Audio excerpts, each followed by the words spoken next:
Hello and welcome to Catching Up with Council. I'm Dan Monroe.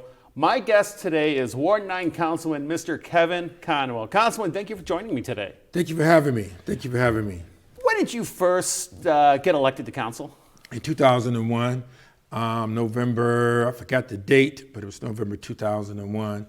So I've been here since that time. 21 some years, coming up on 21 years almost. Coming up 21 years. How have you changed from year one to today? How have you grown in that position? Well, you know, I was an activist before I became a council member. I was pushing the fatherhood movement. I was championing fatherhood, getting dads to be engaged in their children's lives, and promoting father-child bonding, and teaching fathers the best thing that a father could do, or can do for his children, is to respect his children's mother. So I would walk my neighborhood all the time, grab guys. We have facilitation. So before I became a council member, I was honored National Father in 2001 in Washington, D.C., and they flew my family. I was honored that. And so the residents said, hey, look, you should run for office and become councilman, because I was doing a lot of the work in the neighborhood. And now I'm here, 21 some years, you still enjoy your job? Well, you know, I do enjoy it. I enjoy it a lot of work. You know, sometimes I take it to heart a lot. And it gets to me sometimes because I had to find out how to balance. Because I would always work. If someone resident called me, I jump to this, jump to that, jump to this, and I end up not really taking care of myself. I was jumping, and I ended up with, and it's my fault. It's my fault. I ended up with some illnesses there because I didn't balance. But I balance now. Well, I want to talk about your heart later, because I do believe your heart, a piece of your heart, is with Ward 9. But let's look at council as a whole for a second. What are some of the challenges and maybe even opportunities that council is seeing for this term? This term, the challenge is, you know, we're dealing with less police officers. I think we're down 300 police officers. So crime, this summer, this has been my roughest summer with less police officers. And the residents, they have a right to call us, and they call us, and I end up reaching out to the commander to bring me some police cars, and then I ride with the police, do knock and talk, some nuisance houses, and the residents are very, very disappointed with a lot of this crime that's going on in the community. I just had a young person that was murdered in front of Glenville High School, a 16-year-old male last week Thursday, and the residents were upset with me. I was looked at it, then I thought about it. I said they have a right to be upset with me because the council member is the closest to the people.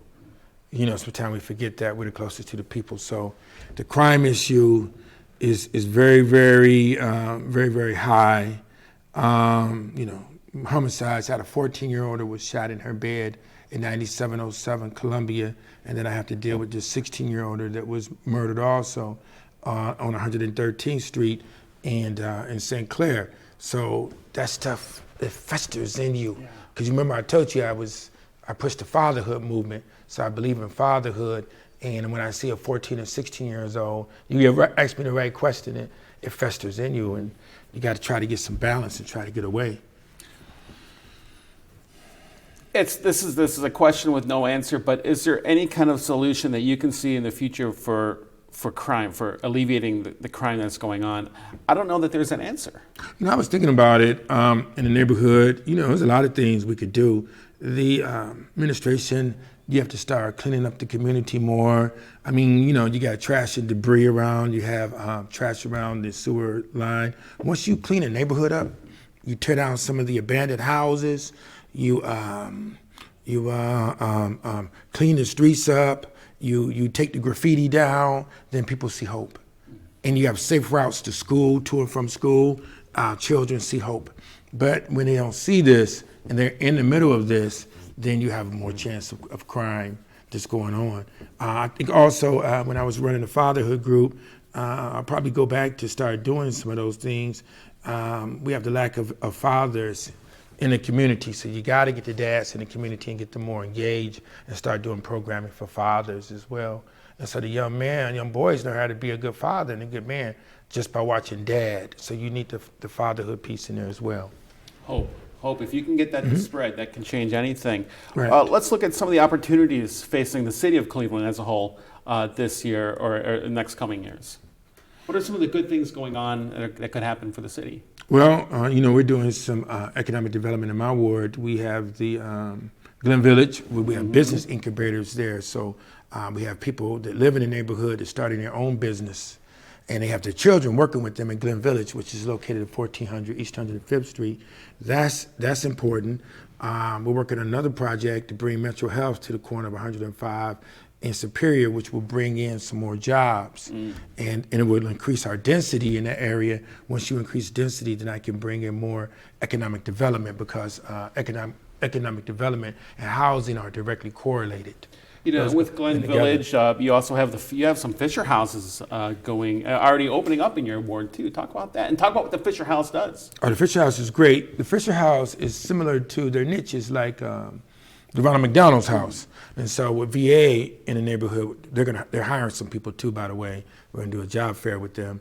The Fisher House, people stay there, and they, for their loved ones, is dealing with health issues at the VA hospital, so they stay in the Fisher House. And before pandemic, they had opened it to the community. And there's 2 Fisher houses there. They're both beautiful on the inside. And the VA and the Fisher brothers spared no expense for the veterans there. But right now, with COVID, it will open when the federal government said they start opening their facilities. Then the Fisher House will open to the community, and then we could start hosting community meetings there, and that would be very, very, very good. As I would say, cool beans, man. Cool beans. Yeah. We're getting a bit ahead of ourselves. I want to talk about more development, but let's look at Ward 9. What are the neighborhoods that make up Ward 9? Or University Circle, of course, Glenville, and Huff. It's 3 communities: University Circle, Glenville, and Huff. That's what make up Ward 9, Glenville Ward 9. 3 iconic neighborhoods, including Glenville. Glenville is where I mentioned a piece of your heart lies in. Tell me about your relationship with Glenville. Well, I graduated from Glenville in 1979. I came out, the home of the mighty, mighty Tar Blooders. And I visit all my schools all the time. Matter of fact, even when you finish interviewing me, I plan to visit Stephanie Tubb Jones' school, and then I'm going to go over to Glenville High School to meet their new principal to talk with them.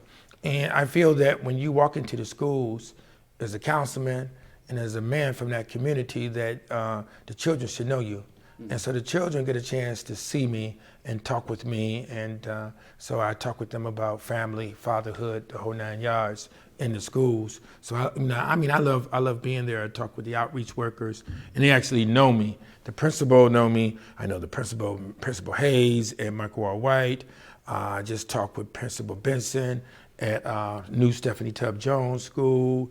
Let's go on and on. They have a new principal. I'm going to go meet her today at Glenville High School. The principal of Glenville High School, the one that had been there for 20 years, just retired last week. And my band played there for a retirement at Lander Haven. So I'm going to go meet the new principal at Glenville High School. And I think, too, the kids see you as an adult who's doing some really good things for the city as councilman. And their community, there's a little bit of a role model thing going on there, too. Yeah, that's important that they see me there. And the main thing is about character, honesty, credibility, and integrity. And the children, they see that, and not just as a council member, there's someone that really, really care about them. And my wife goes there too. She visits the schools, County Councilwoman Yvonne Conwell. And then we show that, and then they see the husband and wife, and we've been married, Yvonne and I, for 37 years. Congrats. And she's from Glenville, and I'm from Glenville. And that way they see that, and that's really, really cool. We were talking earlier just a bit about Glenville.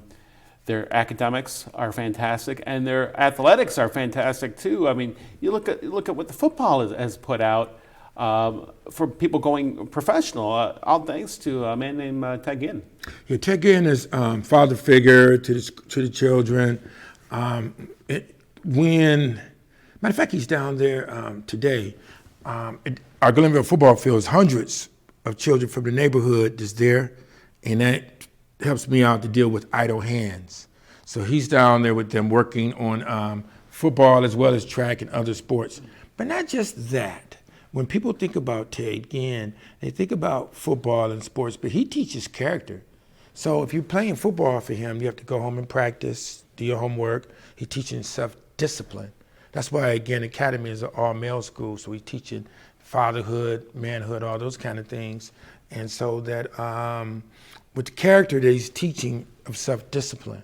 Self-discipline is how to walk away from a fight, how to have emotional intelligence, how to, with self-discipline, do your homework and practice before you get on the football field or before you go to practice. So that self-discipline is very, very important that he's teaching, which is transferable over to being a good father in the family, and character is also transferred over to work, being a good employee in the workplace. Let's look now, let's focus in on the development. You talked a bit about Glen Village over at East 105. Explain again, what exactly is Glen Village and how is it good for the community? Glen Village is a $15 million building that was in Mayor Frank Jackson master plan. And Glen Village is in there. We have 7 incubators. This there. They have restaurant. Zanzibar is there. Piping Hot Grill is there. Mary's Vitamin Candy is there. We have a barbershop there. We have a lady that does jewelry. And then last week we had an issue with a lady she had a heart attack, and she was an optician. I used to go to purchase glasses from her. She was doing well, but the community is mourning her. She was real good. So there's a lot of incubators in there from the community, and it's growing. It's growing. But when you mentioned, I just thought about her. Yes, she passed away. Sorry to hear people that. Know about that. Yeah, but sorry then, about that. I like incubators, and talk about how good it is to get our entrepreneurs in the community to growing, to learning, and how to build their brand and their business to serve the community. Yeah. When we build more businesses in the community, we teach them how to grow businesses, and we teach them how to read their P&L, which is a profit and loss statement, so that way you can manage your business better when you know how to do that. We also work with them, because I go to some of their meetings, and on LSM, local store marketing, and the business community, they smile and they laugh. And with that, and then we teach people how to grow their own businesses from the neighborhood, then they can hire people that's in the community with jobs. And when you put people to work and you believe in the power of work, then you're able to keep down crime in the community, and people, you'll see them walking to and from the workplace in their own neighborhood. And you feel good, man, you got pride. That power of work is a good thing, so we're teaching them that. And then we're also looking, you go further up, there's not just that building, there's another building with University Hospital. We are building, and we'll have some retail sites there, and that's only 2 streets up from there on Churchill and Orville. Right now it's 40% completed, and we'll have some retail space there. University Hospital will be there dealing with behavioral health in the community. When you have that, and it'll also have a community center there as well. And so you're dealing with University Hospital there, it helps us to deal with healthcare inequality, which is very, very good. And then in the implementation stage of this project is Metro Hospital, which we're pushing. We have at least $18 million for it in a fund, and we need 21 altogether. We'll make the total project up. That would be on the corner 105 in Superior. We're very happy about that. And then when you go further south, Sarah J. Harper Female Veteran Center is there right next to Fisher House. Yeah. And it deals with veterans, so we want to integrate that in to Fisher House. Those things will build the comps in my community, and is making property value go up higher. And you're having a more integrated community, which is very, very good. We're also building houses so far. I think we've built at least 72 houses in the community in that area. Now, the Sarah Jane Harper House, is that finished? Is that open, or is that still under construction? The ribbon cutting will be next month in September. I'm looking at it right now in my mind. At least 80% of that project is completed. 12 is all female veterans, and when that happens, VA police, they're in the neighborhood also. They go from the Fisher House and they'll pass by the Sarah J. Harper place, which is veterans also. And with the police presence there, that help us out with more police officers. We also expanded Case Western Reserve jurisdiction to Ashbury, and we see with more police there, then we're able to build more. And bring in more businesses, because safety and building businesses is directly correlated. You know, I remember a couple years ago, you and I walked through the streets of Glenville. Glenville, fixing up all the roads. We saw some bad sidewalks. Has that improved since we last walked through there? Yeah, it improved. I remember that. You saw the implementation of what we're doing now, boy. If you go around there now, it's lovely, it's beautiful. The sidewalks, the streets. When we first broke ground, I forgot that you were there with Joe Mazzolini had you to come with me. Boy, you got to go through there now to make you pride, and you'll see people pushing on the sidewalks. Their baby strollers and walking, and it's really beautiful. It's really beautiful. I think that's key. If you can make the neighborhood easily walkable, more people will come out, and then they'll go to the different stores. They'll spend their money a little bit more once they know they have an easy path to get through and see their little neighborhood. Right. And you know what we're doing. The reason we start building there is that you have University Circle, which is strong, Natural History Museum, Art Museum, a lot of the institutions that's there. So what you want to do is like throwing a pebble into, let's say, a pond, and then you build from your strength when you see the ripple effect.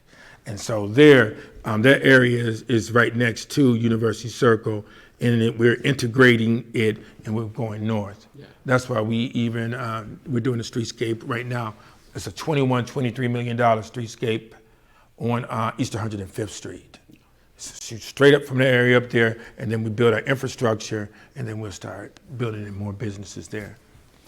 You mentioned University Hospital, and I was thinking about you had the old Harry E. Davis Middle School that was demolished, and it's turning into some affordable housing, but University Hospital is part of that too. Tell me about the Davis housing complex. Yeah, you're correct. University Hospital will sit on the first floor. They'll do outreach in the community. Right now they're building relationships with the residents so they can build trust with the residents. On top of it, we'll have affordable housing. We need that in the neighborhood, because when you look around, a lot of other homes that I showed you, they're going for $275,000. We don't want to force the people who've been there forever out. So these apartments, if people want to purchase them, $140,000 in that area, and that rent there. And so you might be looking at rent for $600, $700 a month. That density that it will bring will help us out with other economic development that we're building there. For example, Glen Village, and I mentioned the businesses there. So you build a Davis project, they will go looking for resources in Glen Village and other places, and underneath it, you have University Hospital to fight against healthcare inequality. Yeah, and some of these resources I'm reading about, food pantry, programs for pregnant mothers, telehealth services, resources for senior citizens. I mean, that's all good programs. Yeah, that's great. In my neighborhood, 3/4 of the head of the household is headed by females, and that's when we were starting a fatherhood group. Mm-hmm. I could quantify that, and that's what we put for the women issues and women health issues in there. That's very, very important for us and for families, and I'm happy about it. But we'll do outreach by me having a relationship with the schools and Martin E. Poor Center, other key stakeholders. Mm-hmm. I'll help University Hospital to reach out to my residents more. And not just Glenville. I don't look at just Glenville. I look at the northeast side, so they'll be able to help and reach out to Huff. Mm-hmm. You see, like Glenville and Huff, those are really political boundaries. So you have to reach out to Glenville, Huff, Collinwood, and bring them in the whole 9 yards, because you have to build people. So a lot of collaboration then with your fellow council persons for their wards coming together to make good for a greater whole. Right. I mean, I'll talk with them, but we're gonna reach out to everyone, because here's the thing: when people drive to look for resources, they're not saying I'm in Councilman Conwell's ward, or I'm in Councilmember Anthony Harrison's ward, or I'm in Councilmember Mike Palenci ward. They need resources. Yeah. They need grocery stores. They need hospitals. They need clinics. They need all these kind of things to benefit them for the whole. So I mean, I'll talk with my colleagues, and by me being the second longest tenured council member there, they sit back and they listen and we talk. Mayor Bibb said he wants to make Cleveland a 15-minute community. In other words, you can go walk 15 minutes to a grocery store, 15 minutes to a hospital. Do you see that effect over in your ward where people have a short distance to go to get to these resources? Or is it not always like that? It wasn't always like that. I think he's on the right track. It should be seamless. It shouldn't be like downtown is a community. Sometimes people go, well, you're building downtown or you're building University Circle. No, it needs to be seamless that you could get to resources, let's say within 15 minutes. You should have a seamless city, really. Councilman, you've championed some organizations, like you've talked about your fatherhood initiative, but talk to me about the Hitchcock Center for Women and the Rape Crisis Center. That's very near to you, isn't it? Yeah, they both very near to me. City Council allocated $2 million for the Hitchcock Center for Women. And you mentioned earlier, you asked me a question about women in the Davis site. Mm-hmm. So we need resources there. This new Hitchcock Center for Women, we need it. The older Hitchcock Center for Women it's not good. It's a lot of abject poverty in that site. And so this new Hitchcock Center for Women, I'm looking at mothers with their families. It's like mothers and families together. Technically, it's mothers and families together, where the moms can have her children with her in a new Hitchcock Center for Women, and then that way they'll go through their treatments, but they have their children there. And when you have that nurturing with the mother and the child, then you're able to build families. The old Hitchcock Center for Women, it just have the mother in the house by herself. This Hitchcock Center for Women is a different mission. It's mother and families together, and which is good. And we'll take that and we'll build it, and it takes them out of abject poverty. My mouth got dry, and that way you can build and you have pride. Yeah. Because one thing about even with motherhood, if you have the children there with them, she see her children, and and the nurturing comes in. When that nurturing come in, you go out and you get jobs, and you build your career, and you have all those things together. You make a successful life. Yes, that's true. That's true. Absolutely. You got it. Absolutely. Let's look at your work with CMSD. In 2020, you sponsored 2 resolutions for CMSD to change the names of some of their schools, some that were named after slaveholders, including Patrick Henry, which was recently renamed Stephanie Tubbs Jones Middle School. Talk about your work with that and getting the different schools changed. And they have happened. It took some time, but it has happened. Yeah. We sponsored it, I think, back in 2018, and council agreed, and we moved that forward. But we had to re-sponsor it. I think what I did, I looked at George Floyd, and God rest his soul, and I took a look at what was going on at the moment. So I ended up seizing the moment, and then I reintroduced the legislation to City Council to change the name of former slaveholders to prominent people to have the goodness of the community at heart. And it wasn't just change the name to an African American. It was to change the name to somebody who had the goodness of the community at heart. When you have the founding fathers, let's say like Patrick Henry, who had 67 slaves, African American children should not walk to school and have in their heart a patch of Patrick Henry, or on their sleeve a Patrick Henry. And here's the reason why. When that child, when the teacher tells Joan, or the teacher tells Bob, I need you to do a book report.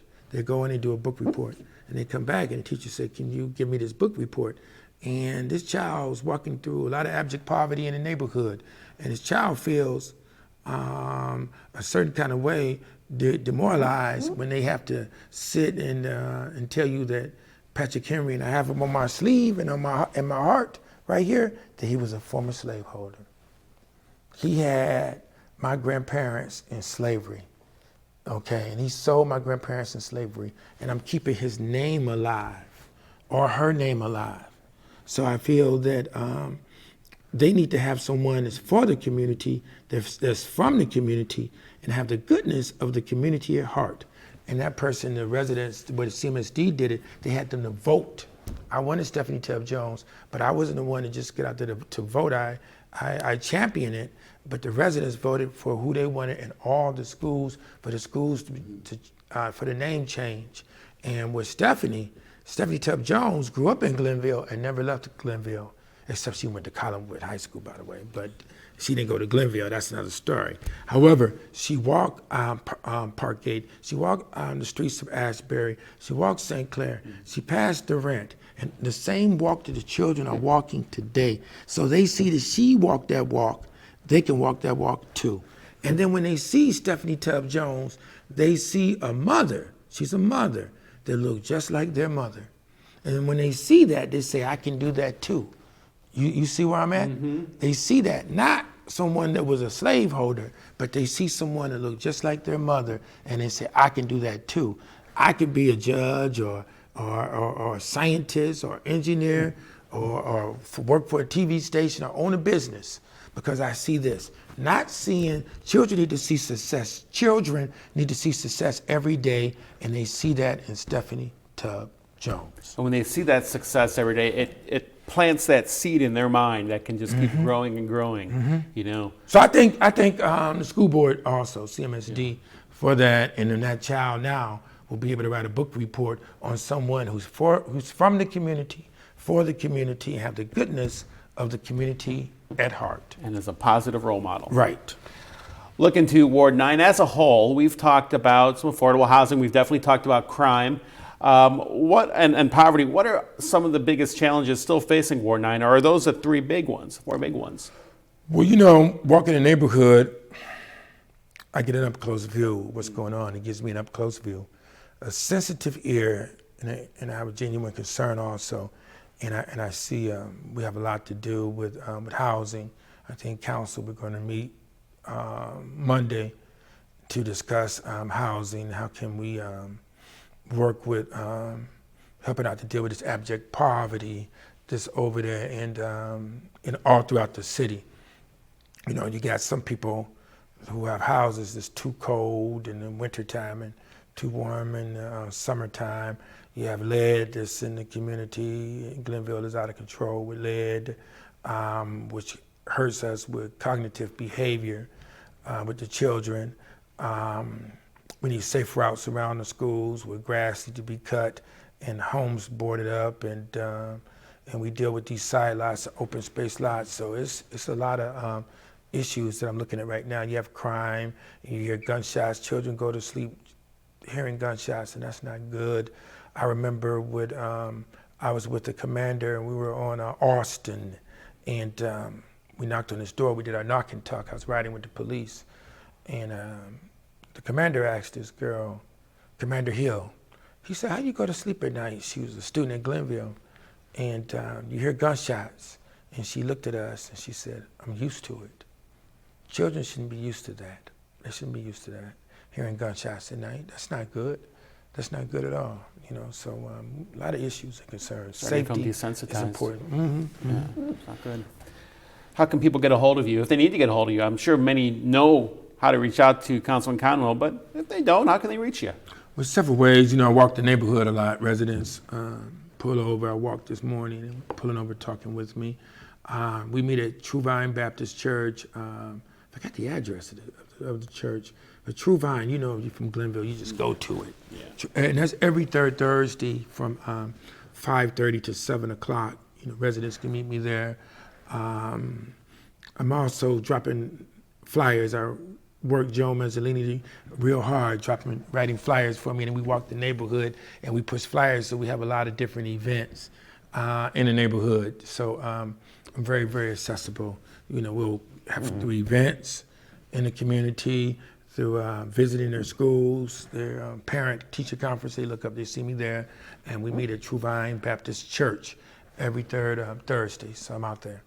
One question I didn't ask you about, on council as a whole, you're the chair of the Health, Human Services, and Arts Committee. What is that? What do you do? And talk about some of the challenges you're facing this year, or what you're tackling. Well, we have a new administration, and we have a new director of health. I need to build a relationship with him and look at his strategic planning, and that means a lot to me. See what milestones he's trying to hit. But when they come to me, I want to quantify what they say. You tell me you're doing a project, then they need to bring the project back every quarter to make sure that they're hitting their milestones, they're on point. Council job is to have oversight. The administration's job is to execute. For example, the lead program that Council President Blaine Griffin, when he was over the health committee, implemented. I need to know where that's at and what's going on with it. And he needs to bring it back to me. That's a challenge, because that way we can monitor and control to see what's going on. Not only the lead piece, the monkeypox. We just had a meeting last week about that. We need to know how many people in the city have monkeypox and what are they doing to do prevention. Okay, so he talks with me and I burn him memos on those things. And then we can't say that COVID-19 is over with. Where are you at with COVID-19? Because we don't want it to ever explode again, because the key is prevention in the health committee to monitor and control the outcome measures, what's going on. So that's important to me right there. Very important. They bring things, you got to control that, see what's happening. Last question. It's no secret to anyone that you are a musician. You're a drummer. You hit the kit and you hit him pretty well. When did you start finding, where did your love of the drums come from? When did you pick up your first snare and start banging on it? In Martinique, sent to this sister named Joseph Therese. I was running to the neighborhood. She said, I need some help. I said, what help you need, sister? And she said, I need you to help me feed the community and do things and volunteer. I said, good, fine. She said, but I can give you something also. I said, what do you need, sister? This was in 1972 or 74. And I said, I want to be a musician. She said, I have this guy named John McCoy that would teach you drums. And I said, you know what, sister? I want to be the baddest drummer in the whole wide world. That mean good. I mean great, And John McCoy took me in, and instead of running the streets, I was practicing on drums all the time because I wanted to be the best. And later on, it benefited me because I traveled. I've been to a lot of cities playing music, traveling, playing with drum corps, playing with bands, and that's really, really cool for me. So later, when I make a long story short, became a councilman, I said, wait a minute, I don't want to stop playing my music now. Let me see how can I integrate my music with me being the councilman. Mm-hmm. And you have the band, you get to get what it's I always get around Footsteps. Footprints. I always get it wrong. Yeah. But you do those events, you'll play something, you'll even play for free for organizations, for nonprofits and things like that too, won't you? Yeah, we play a lot of gigs a year. I mean a lot, let me quantify, probably 40 or 50. And with the band, I'll get the band members together. These guys are good. A lot of these guys have played for, my piano player once played for Michael Jackson until he died. Now it's bad guy. Played with the Daz band, Michael Jackson. We got the lead guitar player from the OJs playing with us. And we got Marty Sims, also played with the OJs. So these guys, they're some of the best in the city. And so they're friends of mine. We grew up together. So we'll go, like this weekend, we're playing for the NAACP Freedom Fund dinner. They said, Councilman, let me give you $700 to play. I said, no, take the money. I told Louis Moore, take the money and tell them to donate it to the mission. They said, you guys don't want anything? I said, no, donate the dollars to the mission of the NAACP. And the same thing we're doing with ovarian cancer when we play for them. The guy, George Yarborough, he said, Councilman, I said, no, don't give us anything. give it toward the mission. We'll eat a breakfast and then we'll go out and do what we got to do. And we've been doing this probably for 15 years. So you go out and I don't take a dime at all. That's amazing. You know, Rich is really cool and it's giving back. But God told me this when I was playing. He said, look, I want you to do this piece here. I said, what you want me to do, God? He said, I want you to do a program for children. And I ended up getting sick before I did it. But then when I came back and I got well, he came into my mind again. And God said, I want you to do this program. And the program is called Play It Forward Cleveland. And people donate us musical instruments. And we take the musical instruments, we give the instruments to the children. The city of Cleveland put some dollars aside to give to Inspired Arts Learning. They run the program and they pay the teachers to teach. And while the kids learn, when they finish learning, then they give them the instruments. And we feel this way that people like yourself or whatever who used to play a trumpet or the drums, they stop playing. So why let the drums or the trumpet just stay in your house? Just say, well, you can donate it to Inspired Arts. So CMSD is with me on this project. That's community. That's the Cleveland Municipal School District, Severance Hall. We're all working on this project together. And so we collect the instruments. They donate the instruments to Severance Hall. They put the sites together, and then we give the instruments to the children. And the children have free music lessons. And we think that I mentioned to you earlier the thing about the arts. It's not just playing an instrument. It will increase their reading skills. It builds character of organizational skills. It builds character of self-discipline. And those characters is very, very important because you have to practice before you go out and you play. So now we see children walking around with trumpets, violins in the neighborhood, the whole 9 yards, and they're focused on the arts. And that's giving back. You're cultivating people. And I thank God for giving that to me and putting it in my head. All right. Councilman Kevin Conwell, I want to thank you so much for sitting down with me. We learned a lot about you, your work as council, Ward 9, everything. It's just been fantastic. And to the Ward 9 residents watching, if you're outside and you hear a tat-tat-tat, shh, don't worry, it's just the councilman practicing his drums. Yeah. So you left your heart in Ward 9. It's always going to be there. And I want to thank you for watching Catching Up with Council. I'm Dan Monroe, and we will see you next time.